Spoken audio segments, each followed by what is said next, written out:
Acum am început. Zi, mami, cum ziceai? Ia. Mami a păpat morcov. Nu-ți dă și ție. Ia. Uite ce are mami. Uite ce are mami.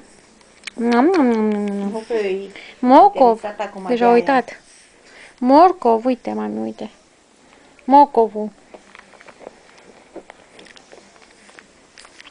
Trebuie să-i arăt lingurița, că atunci poate face un gest. Că eu vreau să-l aud cum țipă. Mami, uite, uite, uite ți-am eu. Uite.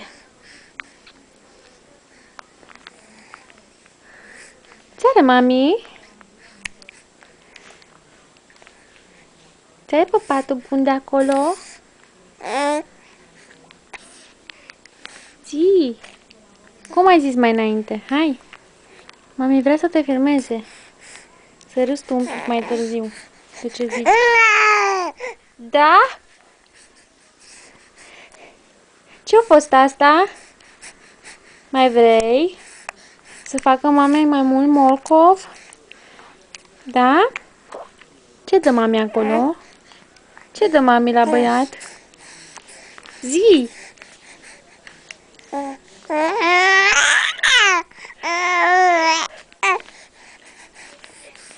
Da? Mai vrei morcov? Dar cât ai păpat tu? Ia zi! De ce o ceri pe mami? Îți dă lingurița goală? Da? Ia zi tu! Ce nu-ți dă mami?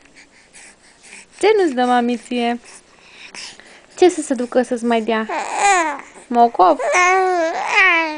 De ce nu-mi dai morcov? Reauă ce ești. Ua! Ua, ua! Ua!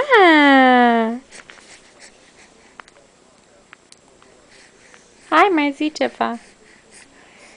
Hai, mami. Gata acum. Hai, zi. Gata acum. S-a terminat Am morcovul. vorbit destul. Hai, ceartă pe mami. Cât ești tu de mare acum? Ai aproape 3 luni. Ai 3 luni fără o săptămână. Așa-i?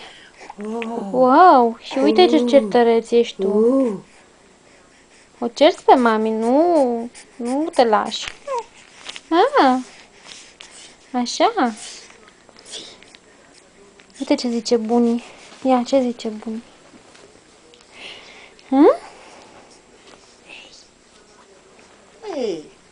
Mama, ce ai blugi? Ești șmecher? Ia, ai blugi. Ești în blugi și în maieuț. Și ești șmecher, mami. da? Mami. Că ai mâncat morcov. Mami. Și ai mâncat vitamina A. Gata. Ai mâncat vitamine și acum ai prins putere.